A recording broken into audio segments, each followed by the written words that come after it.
Բարև ձեզ, Արար YouTube-յան ալիքի եթերում հայրենիք վերլուծական հաղորդաշարն է։ Ձեզ հետ եմ ես Վարդուհի Ծատուրյանը եւ իմ զրուցակիցն է այսօր Լիլիթ Կուջոյանը, բժշկական գիտությունների թեկնածու, մանկաբարձ գինեկոլոգ, առողջապահության կազմակերպիչ, առողջություն եւ առողջապահություն ՀԿ-ի նախագահ։ Բարև ձեզ։ Բարև ձեզ։ Շնորհակալություն հյուրընկալվելու համար եւ կուզեմ խոսենք այսօրվա առողջապահական այսպես կոչված ճակերտավոր բարեփոխումների մասին, առհասարակ այն բարեփոխումները, որ կատարվում են առողջապահության ոլորտում ու խնդիրներ են առաջացնում իրենց հետևից։ Խոսքս վերջերս նաև նոր, այսպես ասած, օրինագիծ բարեփոխման մասին է, որտեղ առողջապահության ղեկավար կարելի է նշանակել ոչ մասնագետի։ Սրա մասին կուզեմ մի փոքր անդրադարձ ունենալ։ Նախ շնորհակալ եմ հրավերի համար, շնորհակալ եմ, որ առողջապահության ոլորտը պահում եք ուշադրության կենտրոնում։ Մեր երկրին ծառացած տարատեսակ արհավիրքների օրակարգում շատ անգամ առողջապահական խնդիրները մղվում են ետին պլան ու ոնց որ թե ստացվում է պատասխանատուները ոլորտի, այսպես ասած, փորձում են տարատեսակ իբր օրենքներ եւ օրինագծեր ընդունեն ու դրանց հետևանքները կամ հաշվի չառնելով կամ դիտավորյալ իրականացնելով։ Եթե խոսքը գնում է առողջապահության բուժ հիմնարկների կառավարման մասին, այդ օրինագիծը, որ առայժմ դրվել է շրջանառության մեջ, քանի որ բարձրաձայնման առաջին իսկ պահից բազմաթիվ դեմ խոսացողներ, ընդվզողներ եղան եւ առաջիններից մեկը եղել եմ ես, ինչու, որովհետեւ շատ մանրակրկիտ վերլուծություն եմ ներկայացրել, ինչպես նաեւ ՀԿ-ի անունից հայտարարությունով հանդես եմ եկել հղումներ կատարելով տարբեր օրենքների, որոնցով որ պարտավոր ենք մենք կարգավորել առողջապահության ոլորտի աշխատանքները եւ այդ ամենից ելնելով նման օրինագիծ, շրջանառվող օրինագիծ ուժ գտնել չի կարող, քանի որ առողջապահության ոլորտի բուժ հիմնարկները պետք է կառավարեն բժիշկները, նկատի ունենալով անհանգամանքը, որ բուժ հիմնարկի կառավարումը ունի բազմաթիվ նրբություններ, որոնք որ առանց բժշկական կրթության ղեկավարը չի կարող դրանք ճիշտ իրականացնել։ Մասնավորապես մենք եթե խոսում ենք կառավարման մասին, դուք երևի գիտեք, որ ուրեմն Երևանի պետական բժշկական համալսարանը ավարտելուց հետո մենք բժիշկներս անցնում ենք այսպես կոչված կլինիկական օրդինատուրա եւ կախված նրանից թե որ մասնագիտությունն ենք ընտրում, ըստ այնմ արդեն տևողությունն էլ տարբեր է լինում։ Օրինակ, իմ առաջի կլինիկական օրդինատուրան մանկաբարձություն գինեկոլոգիան տևողությունը 4 տարի է, երկրորդ կլինիկական օրդինատուրաս առողջապահության կազմակերպումը դա 2 տարի է։ Եվ եթե գոյություն ունի կլինիկական օրդինատուրա, որը կոչվում է առողջապահության կազմակերպում եւ կառավարումն ու տարբեր թվերին մի փոքր այլ է կոչվել, հիմնականում այդպես, դա նշանակում է, որ պատրաստում են բժիշկ կազմակերպիչներ, որոնք որ պետք է ղեկավարեն բուժ հիմնարկներ, այդ թվում նաեւ առողջապահական ոլորտի տարբեր ենթակառուցվածքներ, այդ թվում նաեւ առողջապահության նախարարությունում։ Հիմա ստացվում է, որ մենք ուզում ենք առողջապահության ոլորտ ներմուծենք տարբեր այլ մասնագետների, ովքեր ինչ որ տարատեսակ վերապատրաստման կուրսեր կամ մագիստրատուրաներ ավարտեն եւ դրանից հետո կարողանան ոլորտ կառավարել։ Այսինքն մենք շեշտը դնում ենք ինչի վրա, որ բուժ հիմնարկը դառնա ֆինանսական շահագրգռվածության աղբյուր, ուրիշ ոչինչ, այսինքն այստեղ անձը բուժառուն ետին պլան է մղվում բուժական process-ը։ Միշտ էլ առողջապահության հիմնարկների ղեկավարները, բժիշկ ղեկավարները ունեցել են տեղակալներ, մասնավորապես ֆինանսական գծով, իրավաբանական գծով, տարբեր հիմնարկներում դրանք կոչվել են ենթադրենք փոխտնօրեն ֆինանսական գծով, կամ չգիտեմ, գլխավոր ֆինանսիստ, կամ գլխավոր իրավաբան եւ այլն։ Այսինքն այստեղ անընդհատ հղում կատարելով թե այլ երկրներում իրավաբանը, ֆինանսիստը կարող է ղեկավարել բուժ հիմնարկ, բայց այլ երկրներում ընդհանրապես առողջապահական համակարգը բացարձակ այլ կառուցվածք ունի եւ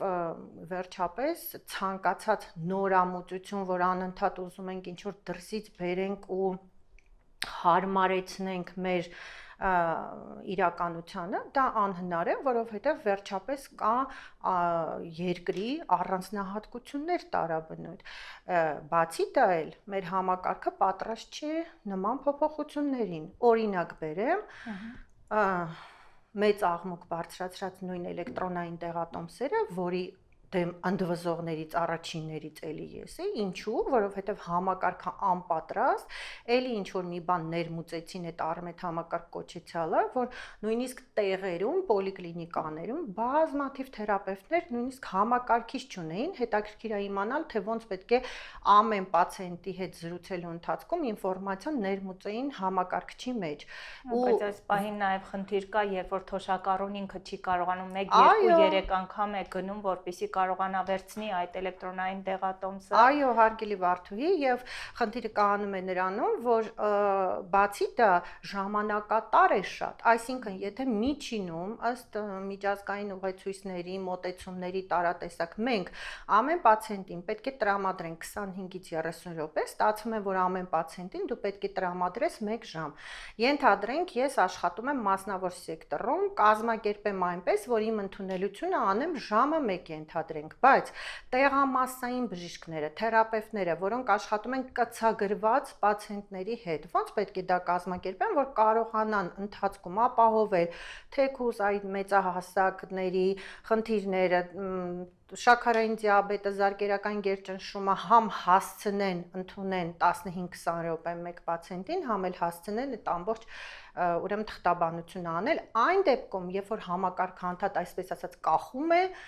խոտաններով է աշխատում, այսինքն անպատրաստից բերում ենք ինչ-որ մի բան ենք ներմուծում, հետո սկսում ենք մահակներ իրագործել բժիշկների, բուժաշխատողների գլխներին, թե եթե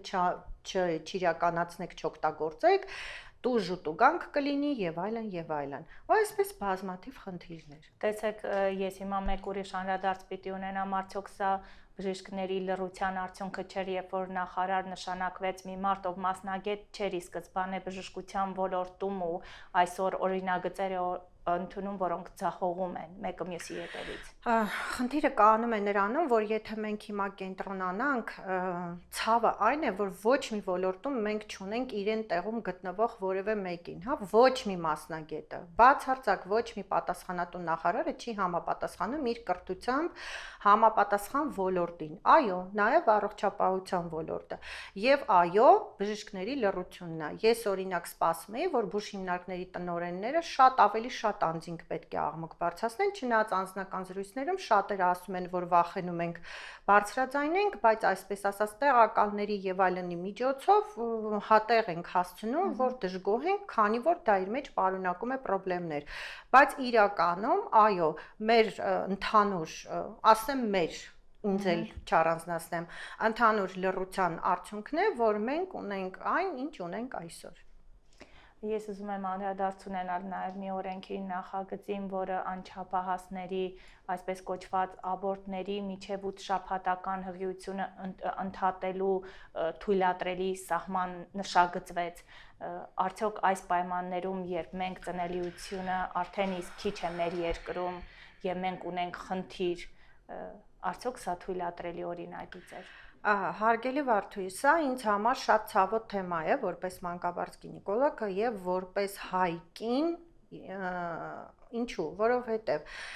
բացի այն, որ առողջապահությունը դա ռազմավարական ոլորտ է երկրի համար, հա, մանկաբարձություն գինեկոլոգիան առավել եւս, որովհետեւ ապահովում է ծնելիությունը ազգի, հա, այսինքն մենք բժիշկներս բոլոր միջոցները ձեռնարկում ենք, վերապատրաստվում ենք, կրթվում ենք, որպեսզի այնպես անենք, որ անպտղությունները բուժվեն ժամանակին, լուսավորչական աշխատանքներ ենք իրականացնում, թե ինչպես անել, որ խուսափել ընդհանրապես աբորտներից, որովհետև դրանք կարող են ճակատագրական հետևանքներ ունենալ կնոջ օրգանիզմի համար։ Էլ չասեմ, որ տարատեսակ ծրագրերի շրջանակներում փորձում ենք այնպես անել, որ հասցնել ազգաբնակչությանը, որ շատ երեխաներ ունենան։ Եթե տեղյակ եք, օրերս ՄԱԿ-ի բնակչության հիմնադրամը զեկույց էր պատրաստել, որ հարցում էին իրականացրել, թե ինչքան քիչ են բալիկները մեր երկրում, հա, ընտանիքներում, որ միջինում 1 զավակ է։ Եվ այս ամենի պարագայում, երբ որ մենք ունենք նաև անվտանգային խնդիրներ շուրջ բոլորը շրջապատված են գրեթե թշնամիներով եւ ել չասեմ ամենացավոտը, որ 2020 թվականին մենք կորցրեցինք, պաշտոնական տվյալներով 5000 երիտասարդ տղա, իսկ իրականում կարծում եմ ավելին է, շատ հաշվանդամներ եղան, բնականաբար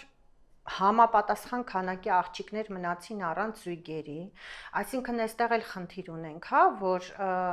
ամուսնական զույգերի նվազում է լինում, հետևաբար բալիկ ունենալն է պակասում եւ այս ամեն ինչի պարագայում ի հայտ է գալիս մի բան, որ խնդրեմ, գնացեք ազատ ապրեք մինչև 15 տարեկան կամ չգիտեմ ինչ սեռական կյանքով ու հանգիստ գնացեք աբորտներ արեք։ Ինչու մեր հասարակությունը այն հասարակությունն է, որում կարելի է նման օրինակից թույլ տալ, կամ էլ սա ծաղր է մնացած ամեն ինչին։ Օրենք էին հրապարակել, որ իբրև թե մեծ ջանքեր են իրականացնում սեռով պայմանավորված աբորտների դեմ, բա ի՞նչն է տարբերությունը, եթե մենք սեռով պայմանավորված աբորտ թույլ չենք տալիս, ուրեմն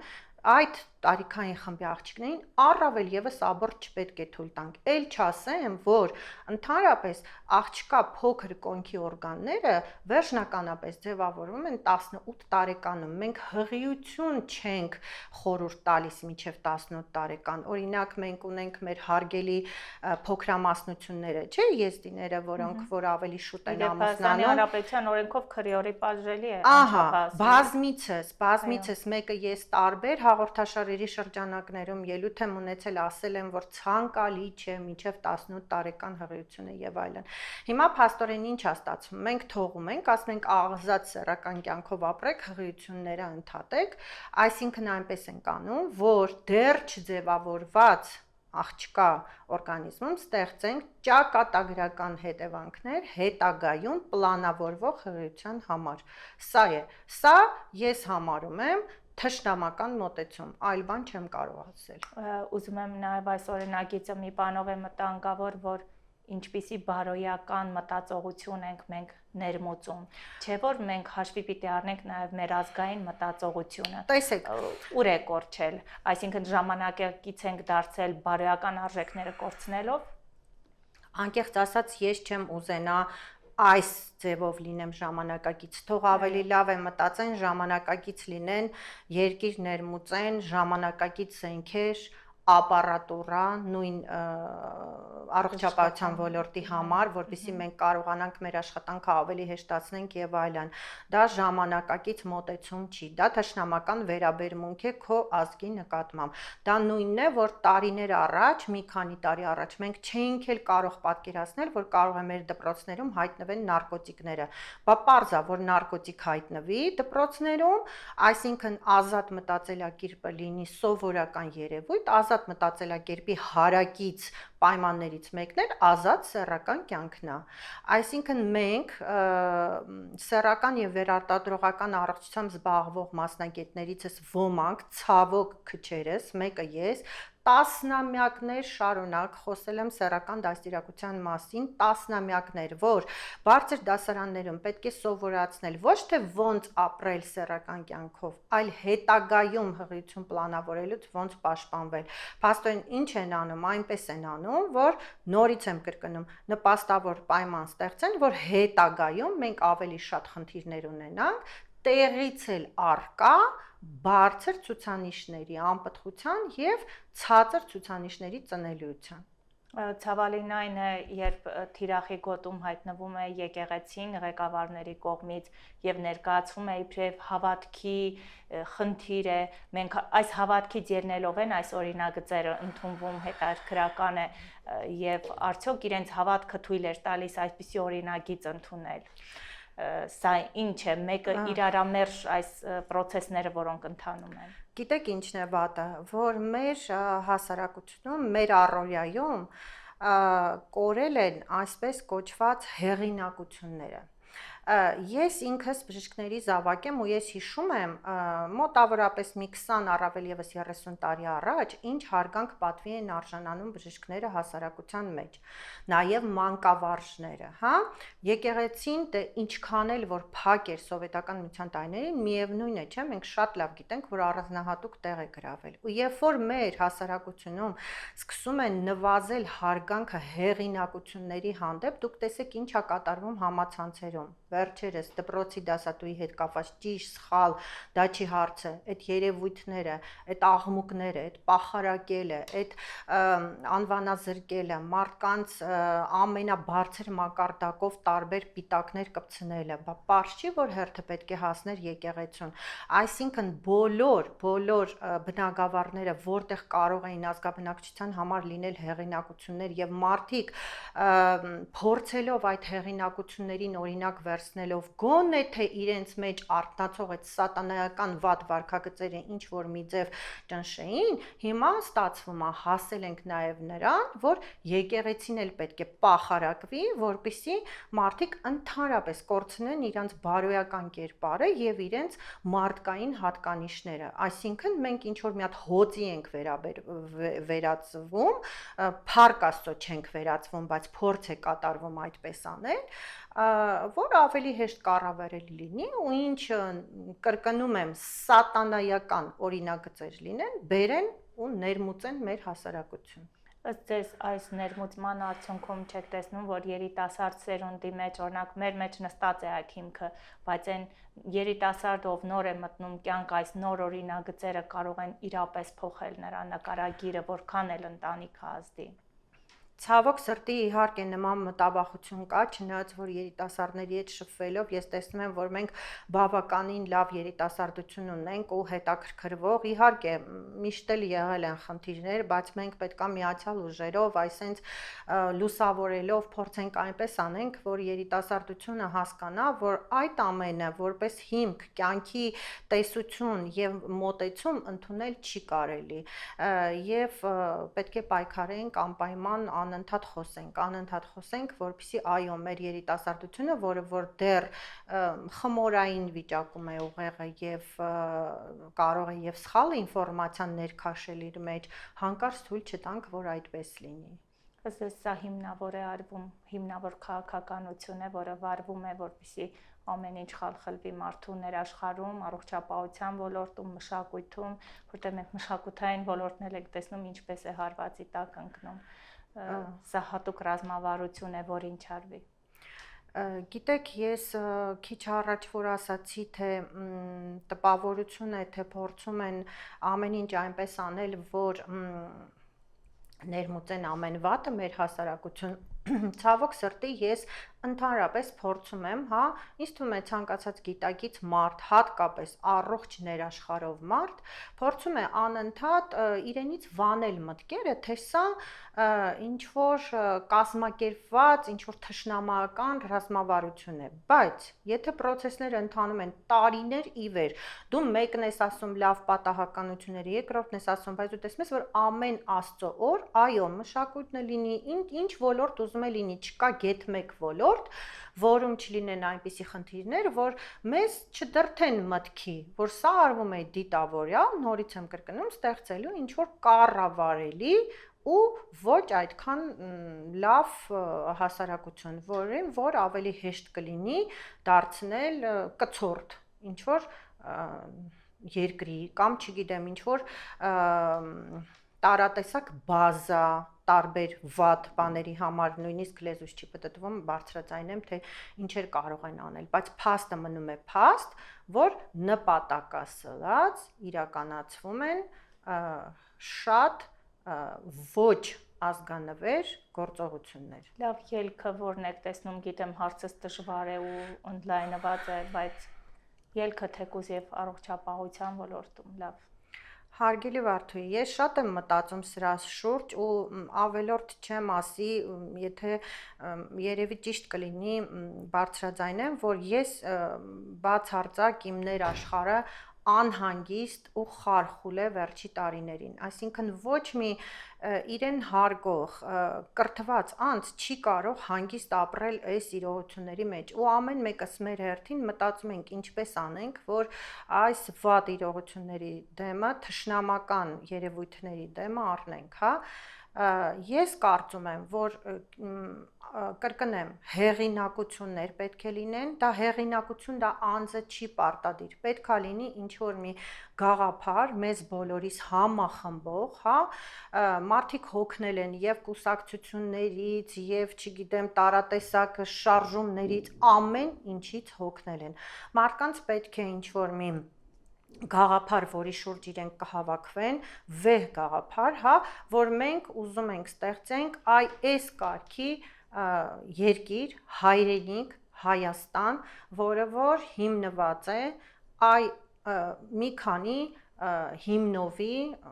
հեղինակային դրույթների վրա, սա է, այսինքն մարդիկ պետք է հասկանան, որ մենք պետք է նպատակ ունենանք ստեղծելու լավ Հայաստան, որտեղ կապրեն առողջ մտածելակերպով մարդիկ, առողջ մտածելակերպով ազգաբնակչություն։ Եվ մի հարց կուզեմ ուղղել, արդյոք այսօր թույլ են տալիս իրենց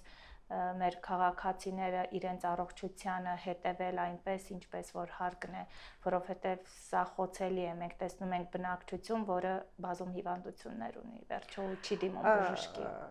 Գիտեք ինչ, չի դիմում բժշկի նախ, որտեղ բժշկի հեղինակությունը նվազել է, հավատ չունեն ոչ մեկի հանդեպ, այդ թվում նաև բժշկի։ Չի դիմում բժշկի, որովհետև սոցիալական վիճակը խայտառակ է, ինչքան է որ խոսեն նրա մասին, որ աշխատավարձները բարձրանում է, միևնույն է, կյանքը այնպես է թանկացել, որ նույնիսկ համեմատելի չէ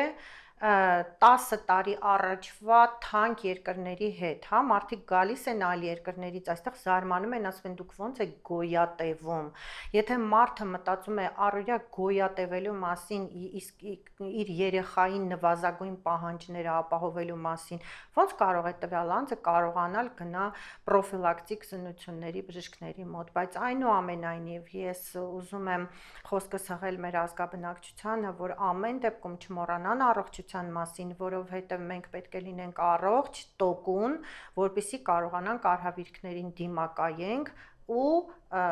ստեղծենք լավ Հայաստան։ Բարի, շնորհակալ եմ, մեր ժամանակը սպառվեց այսքանով, հուսամ կհետևեն անպայման ձեր հորդորին ու խորհրդին, իսկ դուք մնացեք խաղաղությամբ, Աստված ձեզ պահապան։